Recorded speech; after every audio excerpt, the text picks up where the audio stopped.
Welcome to Cousin Sal's Winning Weekend, the show that never tanks. Hey, I already lost money betting the Miss Maine pageant this week, but we're not talking about that. At least that's what I'm told. Let's turn things around. We've got a good one for you today. On the heels of Game 6 between the Celtics and Knicks, what's better than a Knicks player? A Knicks celebrity fan, of course, and we've got one. Actor, comedian, and host of the Staying Alive podcast, Adam Pally is joining us. We're going to talk to him about this improbable Knicks run and what he'd be willing to do to see them win an NBA championship if they get there. I don't want to jinx it. Still need to take one of two to get to the semifinals. Then, mark your calendars. The NFL schedule is out, and we're going to talk to my D3 to see if it's moved any of the team's odds for this season. We'll have Preakness picks, plus the Yankees and Mets face off in the Subway Series this weekend, which means we'll be dipping into the cap of consequences. Someone needs to be embarrassed. It's been far too long. But before any of that, it's time for a segment that tests my reflexes and reactions. It involves our producer, babyface Joel Solomon, throwing a crumpled up piece of paper with a thought written on it in my direction. I'll catch it, I'll read it, and I'll tell you my thoughts on the issue. We call this Tossing Time.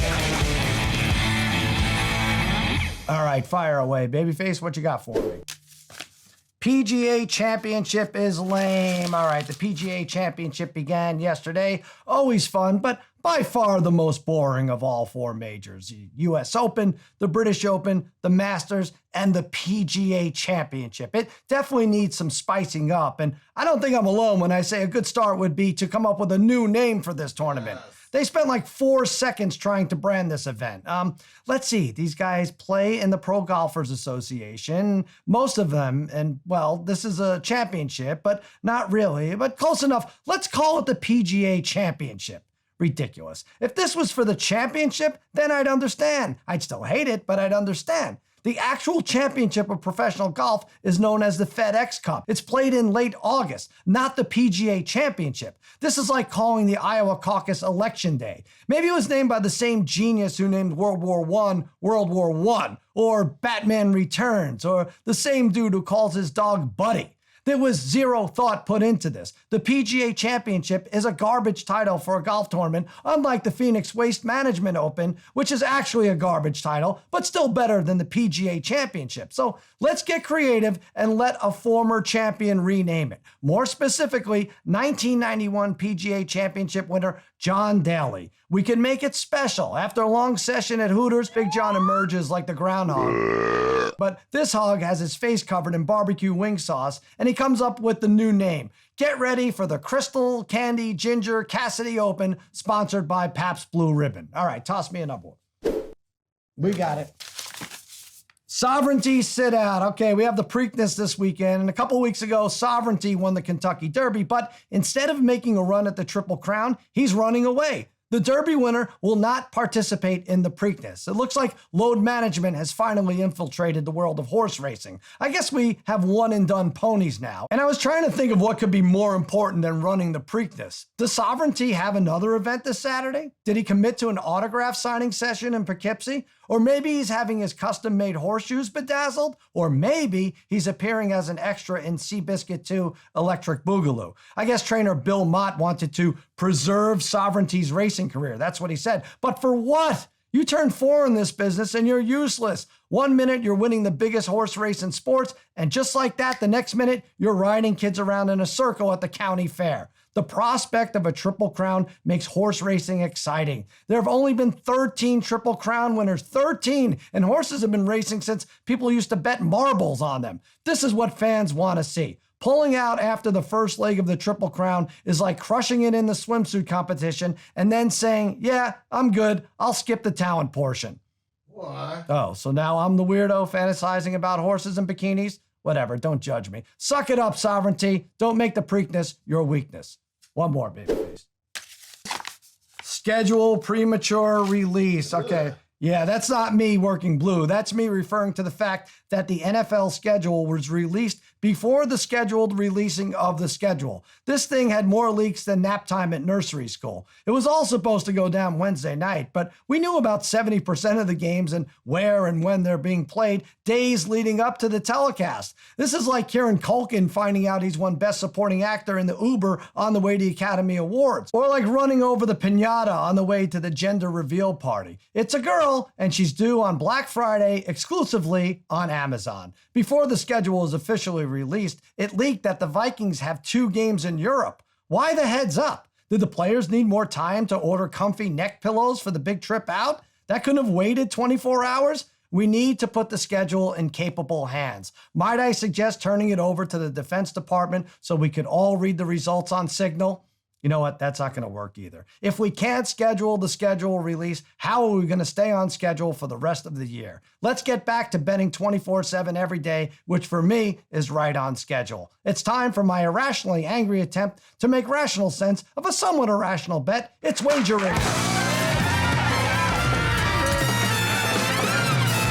Some excitement in the Big Apple over the Knicks. I haven't seen New Yorkers this pumped up since Aaron Judge first started experimenting with HGH. What? Allegedly, of course. I'm pumping up my own enthusiasm a bit by backing Knicks superstar Jalen Brunson to win the Eastern Conference Finals MVP. Yes, they'll still have to finish off the Celtics, then advance past the Pacers for Brunson to hoist the Larry Bird Trophy, which, by the way, is yet another dagger to the collective spine of Celtics fans. But FanDuel Sportsbook has priced this Brunson MVP honor at plus 170. Now, the Knicks to win the East is priced at plus 125, so this is basically a free odds boost. Because let's think about this for a second. This Knicks team isn't making the finals if Jalen Brunson's not top dog. Honestly, what other Knicks player could possibly win MVP? Mitchell Robinson? Miles McBride?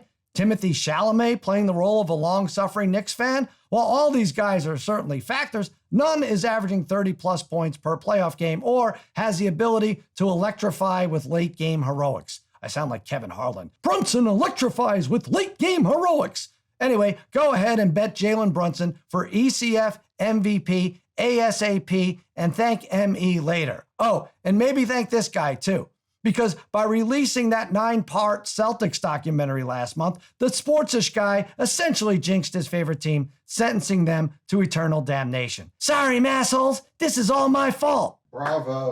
Thank you. I'm hoping to someday be the next Mario Cantone. All right, it's time for our first break. When we get back, we're bringing the A-list MSG courtside celebrities here. Adam Pally joins us when Cousin Sal's Winning Weekend returns.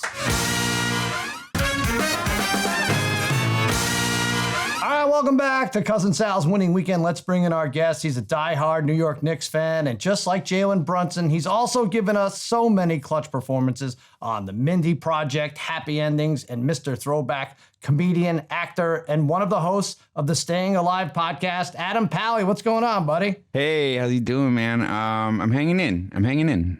I know. Look, I wanted to have you on after the Knicks won and we could look forward to the next round. But speaking of staying alive in your podcast, which we'll get to, the freaking Celtics stayed alive. Yeah, you know, I was telling you before, I really felt like, I didn't feel like we were going to lose, but I felt like the Celtics were going to come out like with a lot of heat. I mean, when you lose your best player, I feel like game after, usually, especially in the playoffs, there's a little bit of like oomph that the other team has. Yeah, I definitely didn't expect Jalen Brunson to foul out, to get 5 fouls in the third quarter. Right. You know, not saying that it was like a total referee thing, but it was, I mean, watching that game was tough too, just the amount of whistles and. Yeah, that was a lot. And that was like 12 blocks, I think, for the Celtics. Interesting, though, you did say a team without their best player rises, to the occasion. Should the Knicks play without Jalen Brunson in Game 6? No, I mean, can you imagine what the Knicks would look like for a full game without Jalen Brunson in the playoffs? I mean, yeah, it's got to be akin to close to like the Nuggets without Jokic. I mean, not that we're scrubs. We're not. We're good. It's just like the whole team revolves around that guy and his rhythm. Right. Yes, and the points, and he only played, I think, 33 minutes, which is like really barely. I got killed on a parlay last night, a Knick parlay. I've been Let's hear it. I just been getting killed on these Knicks parlays where like I keep wanting for it to be the game, you know, like where like Everything over. yeah, Right. everything over, you know, where it's like, because the Knicks they are capable of that. And I've had a few parlays that have hit. And through my life, I've hit some crazy big parlays, like 17 parlays in Vegas on an NFL weekend for like 18K. And then the whole week, you know what I mean? Like, I've done that. And now I feel like it's possible when it really truly is probably not that No, it's possible. You'll get it back. But I know what you're saying, because like one of my first forays in gambling was with my Aunt Chippy. She would play video poker. I would visit them, my cousins in Las Vegas, and it was like at a bowling alley. They have video poker machines everywhere, you know, at the 7-Elevens, whatever. And I had to stand like 20 feet back, and I gave her my newspaper route money, and we turned $50 into 120. I was like, damn it. Had I just lost the 50 right away, then my life could have been maybe so much more complete without gambling. Yeah. Well, first of all, I would have been rich. I would have been rich, like flat out. Like I do not want to, like, you know, that thing on FanDuel where you can like look and see your stats. Like, no, do not want to look at those stats. Yeah. Not at all. And I can afford to gamble, but it's just like the accumulation of my life and gambling is not something I want to, like, you know, I'm always looking at the next win, like you were saying, you know what I mean? Dolan has done a great job and deserves a game 6. You know, like he really look at like, if any owner in the league deserves a game 6 right now and to sell out, it's got to be Definitely Dolan. I mean, like, he's brought that team, you know, like, learn from mistakes and changed the whole thing around and gave us the sphere. That's God right. bless He did him. give us the sphere. He didn't put it in New York, but for now. I'm actually glad that he didn't, because I like an excuse to go to Vegas. But I think Dolan, I'm impressed you're on last name basis with the guy, but I think he appreciates like comedians like you being courtside. I think you could push this a little bit because you'd heckle the fans, unlike like a Kylie Jenner, which is, let's face it, it's a waste for her. Did you hear that theory? Did you hear the theory about Kylie Jenner? That they put her under the basket to distract the free throw shoot? Yeah. Love it. I love that. I love it. Why wouldn't they? I think it's great. I think they should move Tracy under the basket and feed him and feed him a bunch, you know, mix dairy and soda and get him on and shake him up like a Mentos thing and then put him right underneath the basket. That's a great idea. That really is. But with the Kylie Jenner thing, is that supposing that the Knicks aren't interested in her at all? No, you just get her for the first half.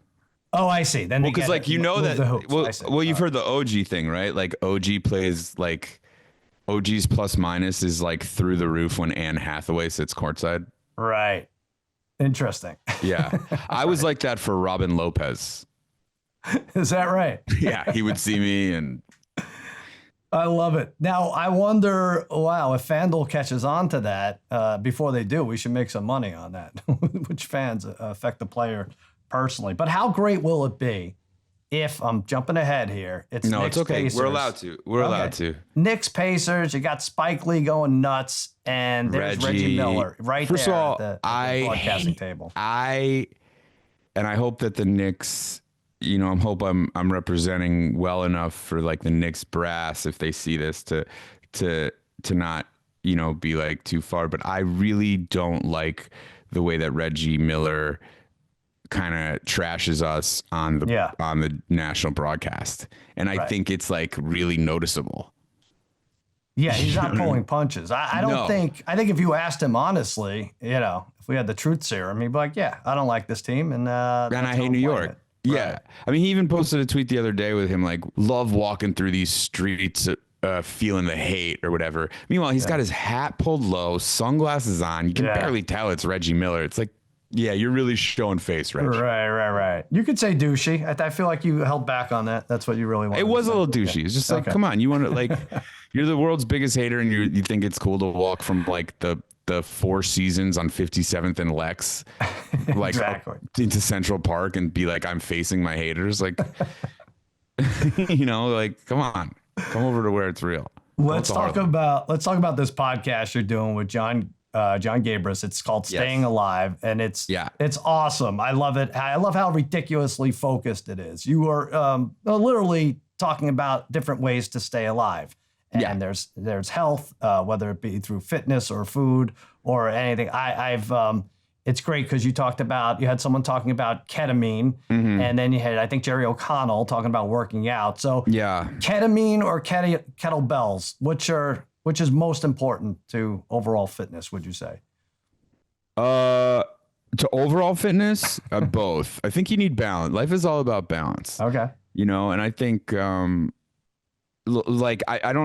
substituting ketamine for like a good time, whether ketamine stands in for you for like a wine or pasta or whatever.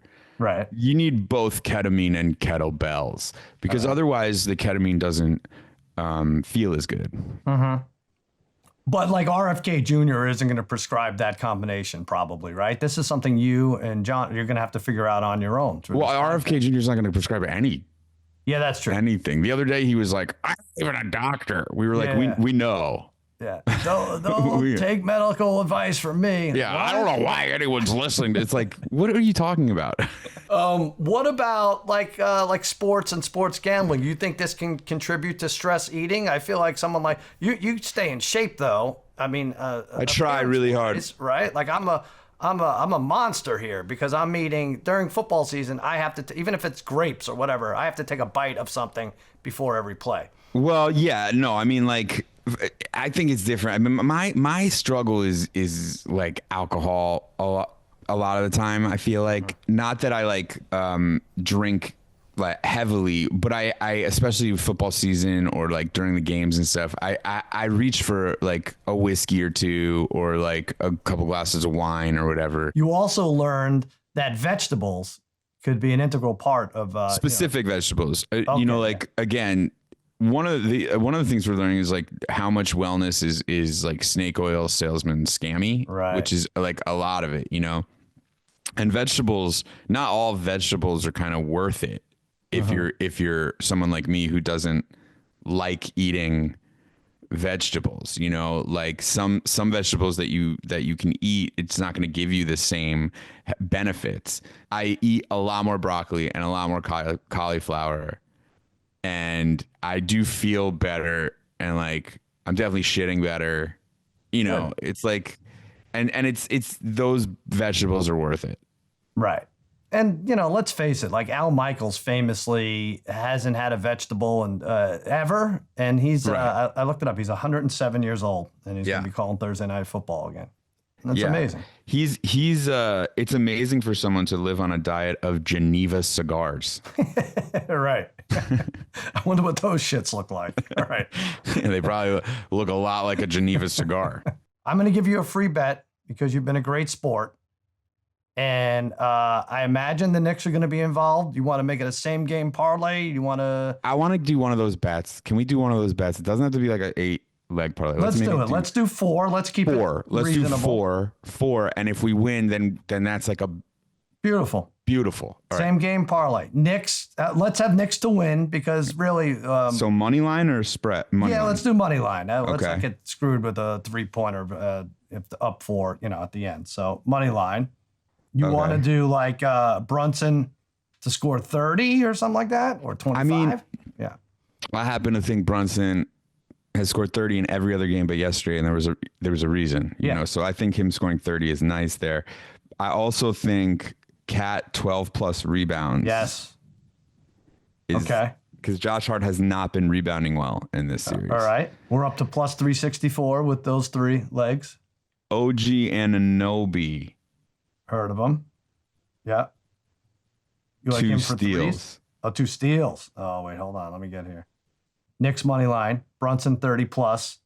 Cat 12 plus rebounds. OG 2 or more steals. Plus 1046. I'm putting 100 in on that for All you. Right, me too. We'll split 200. Okay. Okay. No, you don't have to do anything. You're good. I mean, whatever. Well, no, I want to do it in mine too, so I have some. Okay. Some feeling, but I'm going to add a 30% boost that I'm being given and do only 50 because that's the max. Okay. Yeah. I'm gonna add a 300% boost. What do you think? Oh, hell yeah. No, there we go. All right, good. I'm glad. All right, this is going to be all right, Cousin Sal. Thank you for that. I'm excited. And that one feels doable. Right. I'm not looking at that being like, oh God, someone better have a big night. Yeah. Let's just get that in the first half. I mean, I guess we won't get the win until the end of the game, but let's get most of that ironed out early. Yeah, 2 steals right away. That's going to be the one. You know, I don't want to be sitting in the fourth with 1 steal. Right. No bullshit stat corrections. Let's get it and get it good. Yeah. All right. So thank you so much, my friend. Hold on, Adam. Well, hold on. Before I No. You said I could go. Yeah. You said I could that go. was it? Wait. I'm kidding. I'm kidding. All right, Whatever Adam, I've got one more question for you. We call this Cousin's Conundrum. Cousin's Conundrum. Yes. Okay, here's what happens. Knicks owner James Dolan approaches you and says, hey, look at this. I have season tickets courtside for you for the rest of your life. You could sit there at the Garden, front row, next to Tracy Morgan. The catch is Tracy vomits every game, and you're responsible to cleaning up after him. Do you take the deal? I will 100% take the deal. I mean, usually people think about the conundrums, and we have an effect, and we zoom in on your face. The spit wasn't dry on my lip. I take that deal. Okay. Look, I'm a dad. Vomit after the first 2-3 games, I'll be used to it.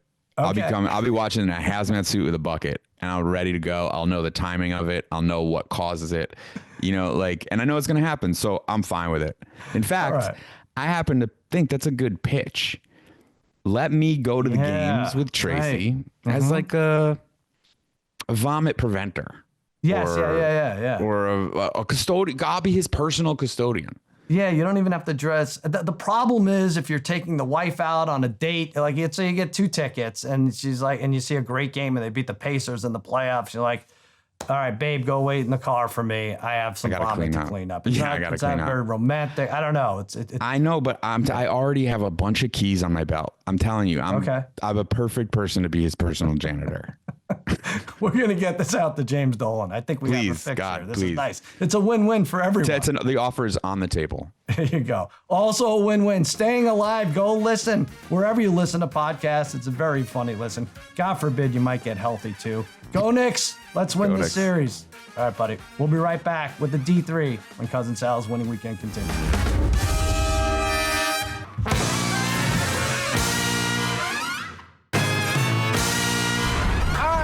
Cousin Sal's winning weekend. Let's bring in our next guest. They're known simply as my wizards of wagering, my gurus of gambling, my barons of betting, my overlords of the odds from the Against All Odds podcast, the D3, Harry, Brother Bry, Darren the Parlay Kid. What's going on, boys? What's going on, Sal? Yeah, what's up, Sal? What's going on, buddy? Fellas, I just talked with comedian, actor, and most importantly, Knicks fan Adam Pally, and I asked him if it meant courtside seats for life at MSG, would he, every home game, be willing to clean up Tracy Morgan's vomit? Bry, Darren, you're the big Knicks fan. Harry, I think you would do it without the seats. I think you would just come in and do it for like $7 or $8 an hour. Bry, would you do it? You're saying it happens every game? Every night, every night you're there. Every night. You're sitting next to him. Yeah. Yeah, I'd be willing to do it. I'd be willing to do it. Parlay Kid? Yeah, I think I'd get used to it after a while, I guess so. That's what Adam Pally says. He's ready. He's a father, and he's used to it. Okay. All right, listen, let's get right into it. The Celtics-Knicks series heads back to the Garden for Game 6 tonight. The Knicks are the slightest of favorites. -2. This is a bad omen here. I feel like we all like the Knicks -2. Parlay Kid, let's start you off here. Why do you like the Knicks? Why are they going to cover this? Well, Sal, in what is going to be the most important game, Knicks game in Madison Square Garden in about 25 years. Wow. The Knicks, who are 7-4 so far in the playoffs, and even in those 7 wins, have yet to put a full game together. I think this is the time they do it, is in this game, the must-win game. You do not want to go back to Boston, cannot give them any hope here, Sal. So from the jump start of this game to the final whistle, the Knicks control the pace of play. They control, for once, they put a full game together. Huge game from all 5 starters here, Sal. Very balanced, I believe. Let's take the Knicks -2, Sal. I'm very worried, though. You should be. I mean, we're all on the net. I mean, maybe they win by 1. Is that how it works here with us all giving 2 points? Go ahead, Harry. I could live with that. Okay, Yeah. Harry, -2. Yep. I think the Knicks get it done. They were due for a stinker on the road after going 5-0 away from Madison Square Garden in the postseason. But the Garden will be rocking even more than it was in Game 3 and Game 4. No Tatum will prove it's too much for Boston to overcome. OG bounces back from going 1 for 12 in Game 5. He had 20 last game at home. Hart and Towns both might go for double-doubles, and Brunson leads the way. Knicks in 6, 110-101. Whoa, look at that. All right, I have a similar score, I think. Brian, before we get to your pick, which is a little different, I was going to read into this line, which is, let's face it, it's a little bit low considering everything. It really is, but I'm not going to read into it. I'm going to go with the flow here. Boston had their fun. They didn't lose in front of their fans. Now I think they go a little bit cold, especially defensively, right? I think they held the Knicks to like 38%, 35%. Knicks were at 52-ish% the last Garden game. I don't see a repeat performance of 12 blocks by the Celtics. Brunson should explode after getting his minutes limited. 33 minutes is nothing, Parlay Kid, right? For Brunson? It's ridiculous.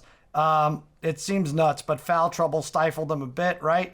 He got fouled out eventually. He'll come out firing. I see OG doing better than 1 for 12. Knicks finish off Celtic City 109-96. Now, Bri, explain your bet, because production and I, we sat down for like 7 minutes and tried to figure out how this looks best. I know. I was thinking of the word. Well, and this all happened because I didn't want to take the Knicks, because if we were all on the Knicks, you know what would have happened. I did not want to jinx them. Late. So, too many of us. Yeah, too many. But look, it's neither team winning at the end of every quarter, which essentially just means the same team cannot win every quarter, and even on a tie at the end of a quarter, you would win here. So, well, it's neither team winning at the end of all quarters, because neither team winning after every quarter means that nobody ever has a lead. Right. The English there, yeah. Okay, yeah. My English probably didn't explain that well.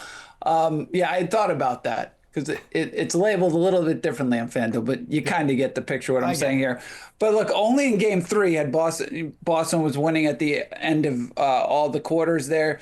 Every other game, right, the Knicks had the comeback, or the Celtics trailing in Game 5 to win that game. And I don't really see this game playing out any differently, right? The Celtics are just not going to lay down here for the Knicks. They showed how well they could play without Tatum in Game 5. And then the Knicks just have not proven, like Darren was saying earlier, they have not proven to be able to play great for 4 quarters. So I don't think this is a wire-to-wire game for the Knicks either. I hope this is one of those bets I could see Boston getting out to a little lead in the first quarter, and then the Knicks coming back maybe second quarter, second half there to win the game here. But I just did not want to jinx us here with all taking the minus 136. So if you're 25-25 at the end of the first quarter, you're good. You've won the bet. You don't have to watch. You won't watch the rest of the game, right? No, we have to, because we have player props. I feel like we've been betting over under 3-pointers made every single night for the last 900 nights. Do we have anything different for tonight's matchup? Well, I think we do. None of us are going 3-pointers here. Harry, start us off. Yeah, I'm going to go Josh Hart, at least 10 rebounds at even money. Hart has only hit this number once in the series, but he did get 10 or more 3 times in the Detroit series and 8 times in the postseason last year. Hart did play a complete game in Boston in Game 5, and with a chance to close out the series versus the Celtics at home, he shows up big for Tibbs and his teammates. At least 10 rebounds, Sal, for Hart. All right. Parlay Kid, didn't you go with this player prop earlier in the week? Or last week? I've actually gone with this one twice, Sal, here in the playoffs. It's OG Anunoby, 15-plus points. And you guys have already mentioned him bouncing back from a 1 for 12 shooting performance, and he has shown that he could do that, especially here in the Garden. He bounced back last game at home with 20 points, as Harry previously mentioned, and I'm betting on him to do it again. Averaged 18 points a game for the regular season. That is dipped to 15 points a game here in the postseason, but he has shown an ability to bounce back in a big way. OG, 15-plus points. All right, Brian, you're going Brunson assists, not points. So no one touched Brunson points here. Yeah, look, I mean, he should have a monster game this game, hopefully, but I'm going to take Brunson over 6.5 assists at -132. Brunson averaged 7.4 assists so far in this series, 7.8 for the overall for the playoffs, but it was obvious in game 5, one of the many Knicks issues. There was a lot of issues, but one of the issues was the lack of ball movement. Brunson's going to have to get others involved, whether it's Bridges, OG, Towns. And he has done that somewhat at home in the postseason. He's had at least 7 assists in every home game so far. So I think I could see this 8, 9, 10 assists in this game. So give me over 6.5 assists for Brunson. Earlier in the show, in Wager Rager, I think I found a nice nugget here, Bry. Brunson to be the ECF MVP at +170. Knicks to win the East is +125. Isn't that a great bet? Yeah, that's for no reason? For sure. Exactly. Yeah, that's a good one. Now that I jinxed this team, let me give you my prop. Carl Anthony Towns, Brian's favorite player, double, and the Knicks win +116. Yeah, it's +116. It was +132. He had 8 rebounds in game 5, but a double-double in the 6 previous games and 6 of his last 7 against Boston. Now, what's going on with Drew Holiday guarding him and being much smaller? I don't know what's going on. It doesn't make much sense other than Tibbs is going to have to make adjustments, and I think he does. And I don't think the refs are going to bury Cat with early fouls like they have the last couple of games. Cat is fat, Harry. PH fat. That's what I like tonight at the Garden. He's going to have double, and the Knicks win. That gets us +116. All right, now over to the NHL playoffs. Game 6 tonight. Toronto facing elimination as they travel to Florida. Panthers -240. Maple Leafs +195 on the comeback. 5.5 is the over-under. I'm going to take the Maple Leafs. I'll jump right in here. +195. They just look so bad Wednesday that I like them in game 6. And also because it's not cruel enough that they bow out in 6, right? Partly, kid, they have to win game 6. Then game 7 has to go 3 overtimes. They have to lose that way, right? Yeah. But I also think this series is tighter than it seems. 3 1-goal games, a 1-2-goal game, and then the blowout the other night. Yeah. Let's get William Nylander hot again. Let's trip up Bobrovsky a little early on. Toronto's tough. 5 wins better than Florida. Don't forget in the regular season. So I don't think they leave quietly. I like the price +195. Harry, I mentioned Nylander. You have him on the same game parlay. Yeah, I'm going to take a 3-leg same-game parlay, pays +104, but I'm taking the Panthers to win with Leafs, William Nylander, and Austin Matthews both to have at least two shots on goal. Look, my main man, Paul Maurice, has pulled off 3 straight wins for Florida, and now I have a chance to Is that your main man? I didn't know that. Oh, yeah, me and him have a little history together. Remember me and Paul Maurice? Little history together. He's got the Panthers playing terrific hockey, and this is what the Leafs do in the playoffs. They tank, they choke. Defending champs move on. Now I'm taking, like I mentioned, Nylander and Matthews to get 2 shots on goal or more each, because even though I think Toronto loses, they will still give it all they got. Nylander has 2 shots on goal or more in 8 straight games, and Scottsdale native Austin Matthews has at least 2 shots on goal in 29, Sal. 29 of his last 30 playoff games. That parlay pays +104. Scottsdale native. He's been visiting Scottsdale more than you've lived there probably in the last week. All right, Scottsdale native Austin Matthews to score a goal. Parlay kid. That's correct, yeah. And I think it was Coach Maurice who called Harry fat, F-A-T. Is that true? That is true, right? No, he didn't like my short. He said nice shorts. He didn't like my colored shorts. Wait, what happened, Harry? You were banging on the glass, being a menace? It was when he was the head coach of Winnipeg, and I had seats right behind the visiting bench. And through that little crack, you can yell whatever, and they will hear you. They can hear you. The players and the coach can hear you. And Maurice is filling out. The game goes to a shootout, and he's got to fill out and give to the officials who's going to be the 3 guys who do the shot during the shootout. And I said, "You're really going with those 3? You're going with those 3 losers?" He turns around and looks at me. He looks me up and down. I got these Greg Norman multicolored shorts on. He looks at me like, nice shorts. And then as the shootout goes on, the Coyotes lose. Winnipeg wins. He turns as soon as they win. He turns right back at me and just stares at me for about 3 seconds. And I give him the nod, and I'm like, "You got me." Oh wow! All right. All right. Wow. Harry caved again. Now we know how the feud started. Shut up. You got to sell those shorts on eBay for nothing. They don't fit anymore. There you go. I'm sure. There Yes. we go. Go So ahead. I'll take Austin Matthews. It comes full circle. The Scottsdale native here to score, be an anytime goal scorer at plus 210. Matthews has been in a drought, and boy, this is a guy who scored 69 goals in previous seasons, had another 60-goal season. Yeah. He is a goal-scoring machine. He's due. He's just due, Yeah. and this is when guys like him have to step up to give the Maple Leafs a chance. Take Austin Matthews, anytime goal scorer, plus 210. All right, Bri, finish it off here. Sam Reinhart. Yeah, I'm going to go with Sam Reinhart over 2.5 shots at minus 128. You know, I had to look at this line a few times to make sure I was looking at it right, because I'm surprised it wasn't adjusted up a little bit, because Reinhardt's been locked in lately. He has 19 shots on goal in his last 3. I think he's at 6, 7, and 6. He's averaging 3.9 per game this postseason. Even last postseason, he averaged 3.25. So maybe he's due for a stinker, but I think he continues to put pucks on the net. So I'll take the over 2.5 shots on goal for Sam Reinhart. Seems a little low. All right, there you go, fellas. We got to take a quick break. We go from hoops and hockey to horses. We'll have Preakness picks. Plus, we'll check the latest NFL odds now that the schedule has officially been released. And the Subway Series takes place this weekend, which means the Cap of Consequences makes its return. We'll find out our punishments in advance. All that when Cousin Sal's Winning Weekend returns.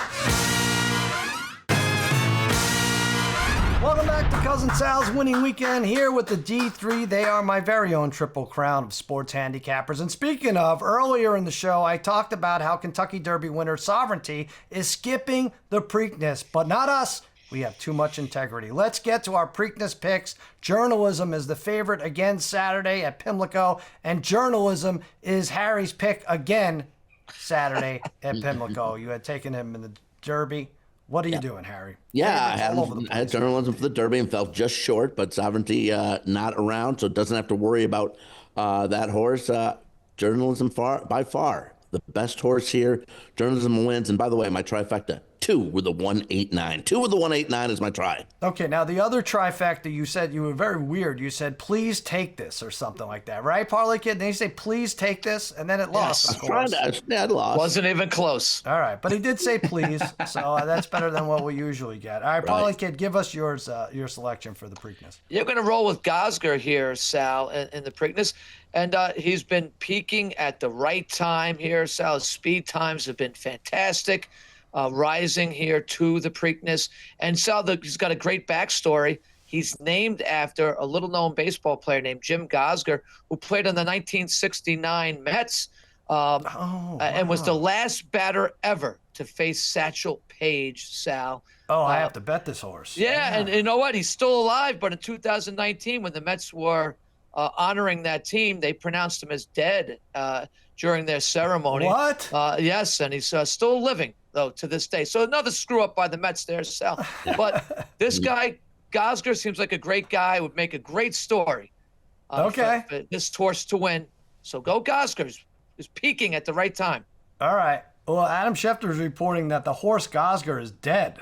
And so scratched. No, that's not true. But we do know Parlay Kid's horse is going to scratch probably. Yeah, that's a good possibility. All right, Bri, what you got?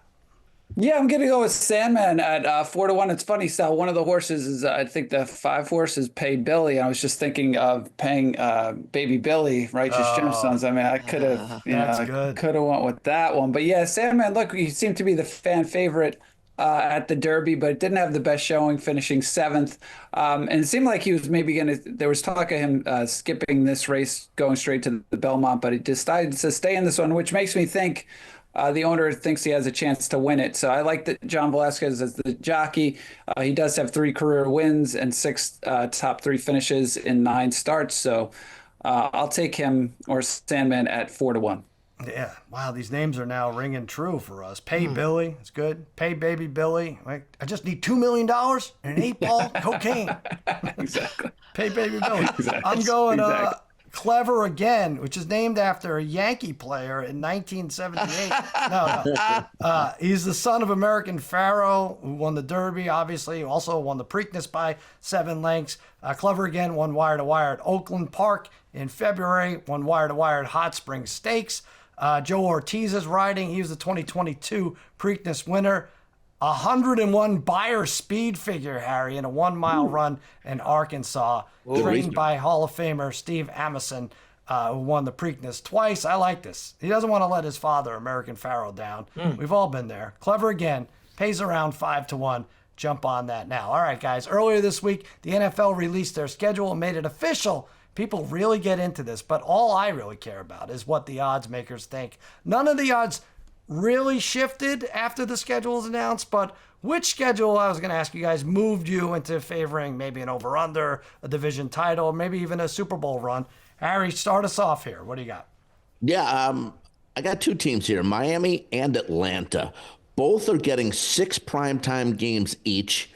I don't understand really why. I mean, both teams were 8-9 last year. Right. Miami's over/under is 8.5. Atlanta's 7.5. You guys were all over Atlanta last year. I was on Tampa Bay, and Atlanta was disappointing again. And Miami had the injuries to Tua, and also not very good last season. But Atlanta, I mean, still Atlanta's got Cousins still there. Penix waiting in the wings. But again, some questionable primetime matchups that could be kind of boring. Week 7, they're at San Fran. Week 15 against Tampa Bay, and Baker Mayfield. And week 17, they're versus the Rams on Monday night, kind of boring. And the Dolphins, again, 6 primetime games. Very disappointing last year. You know, one is against Buffalo, which we've seen a million times over and over, versus the Jets and the Steelers. These have possibilities of being big-time snoozers, maybe flexed out. Again, I just don't understand why Miami and Atlanta, who are 8-9, not great draws, get 6 primetime games. I think maybe they're adding primetime games as a thing, because the 6 was a lot. Like only like 3 teams had 6 back in the day. But maybe, I don't know. Are you counting these European games as primetime? I'm not sure anymore what's like nationally televised versus prime time. I have a team that same reasoning here. The Vikings have 7 nationally televised games, and I'm leaning to the under there. They have 4 in the first 5 weeks, which I don't think has happened before. At Bears Monday night, Falcons Sunday night, Pittsburgh in Dublin, Cleveland in London. They're back-to-back in Europe. That's not exactly a murderer's row right there, but they could get tripped up by Cleveland or Pittsburgh, teams that maybe they would normally beat just being on the road. It's weird. Remember, you have a rookie quarterback coming off an injury trying to settle in. By week 5, they're going to have played in 3 countries. So they have also Dallas on Sunday Night Football at Dallas. They have the Lions on Christmas Day at Seattle, at the Chargers. They have the Ravens and Eagles. These are primetime games. The division should be better. They're not likely to win 14 games. Again, I'm not sure they get to 9 even. I think they're over under 8.5. So I'm leaning under on the Vikings based on this crazy schedule with a rookie quarterback trying to settle in. Parlay Kid, talk to us about our Browns. Yeah, our Browns, Sal, right? That's kind of like our adopted team for the last few seasons. Love them. And talk about, I guess, as you're saying, they're going to be playing in London, I think you might have just said, against the Vikings or somewhere on the road. But in terms of prime time, playing at those major time slots in the evening, they don't have any, Cleveland. And it's a team that seems to be a little disrespected from the sheer point that they have such a top-rated defense, Sal. Garrett signed that large contract. Their first 2 draft picks were on the defensive side of the ball. They have they're going to have one of the top defenses in the league. And so, but they're going to be primetime worthy because you're going to have primetime Sun starting for them at QB. And then the networks are going to regret not scheduling them for these big-time games because Sanders is going to show up this year and play pretty darn well for this Browns team. He's going to make a lot of headlines. I wouldn't be surprised at some point if they get moved into a primetime slot. I'm going to make, because of this and the disrespect, I'm going to take the over on their wins, Sal. I think they're going to bump up over 5.5. So it's a little low for a team with an elite defense. Okay. Yeah, I see why they wouldn't put them in early primetime games, right? You don't really want to feature Kenny Pickett. But if you're right, and Deion's son is there towards the end of the year, they will be flexed into some of these spots if they're at all good. All right, Bri, the Giants schedule, everyone's all over it. Yeah, look, the Giants over under, right? It was set at 5.5 for some time, right? Although now there's a bigger minus to it after the schedule came out. And the one thing is, look, you knew what teams they were playing, right? But when it actually came out, the schedule for the Giants, it's like, oh my God, this is absolutely terrible for them. The slate is just so tough right out of the gate at Washington, at Cowboys, and you have the Chiefs on a Sunday night. Yeah. Chargers. It's like when you look at it, usually it's like top heavy or back heavy or front heavy, back heavy, but aside from like the Saints in week 5, which is still a road game, at the Pats week 13, which still a road game, every game is really tough on that schedule. So I would definitely lean under 5.5 for the Giants right now. I think at the Saints, right? I'm trying to think when they would be favored. Maybe at the Saints. There's a possibility that the Giants are not favored in any game on game day if it plays out. They have 3 primetime games, and to Parlay Kid's point, I don't think the Browns or the Titans have any, which is interesting. I was talking to Mikey Meatballs before this. He doesn't remember since he was born that the Cowboys didn't play the Giants in a primetime spot, right? So they got rid of that altogether. That's interesting. All right, listen, we got the big 3-game series this weekend between the Yankees and the Mets at Yankee Stadium over July 4th weekend. They're going to do it again at Citi Field. Now, the Parlay Kid will tell you this is not a rivalry. It's just another game, but we all know he's lying. It's not just another game because the Subway Series means we bring out the cap of consequences. Whichever team loses, you're going to have to face one of the consequences. So I'm here for my Mets, obviously. Brian, the Parlay Kid, and Mikey Meatballs are for their Yankees. And Babyface Joel Solomon will throw you in with the Yankees too, right? You kind of like them? Yeah, there you go. Harry, you are teamless. Which side are you joining, mine or the Yankees?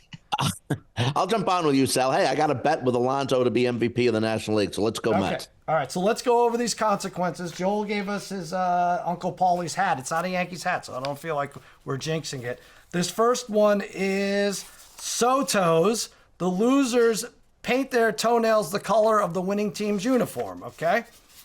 I like that. It's good. Bobby's Valentine. Losers dress as Cupid and recite love poems. Okay, that'll be fun. H-Dog can help me there. Cracker Jacked. The losers must eat the prize at the bottom of the box of Cracker Jacks. Oh, wow. All right. Okay. And Catcher on the Pod. Losers wear full catcher's gear during our podcast. That could be interesting. That's pretty cool. All right. So let's mix this up. Coming in. Here we go. Anybody not want to do any of these? The Cupid thing is probably, I could see, problematic. Darren probably doesn't want to do the Cupid for sure. So I'll hopefully pick that thing. Here it is. Cracker Jacked. All right. Interesting. Hey. Losers must eat the prize at the bottom of a box of Cracker Jacks. That was more legit than the NBA draft lottery. They shouldn't even use ping pong balls. They should use Joel's cap for every NBA lottery. I agree. Good call. Nico Harrison wins again. All right. There it is, fellas. Big weekend of sports. Enjoy. I hope all the New York teams with blue and orange uniforms win. Can we do that? That's cool, right? We'll be right back to wrap things up on Cousin Sal's Winning Weekend.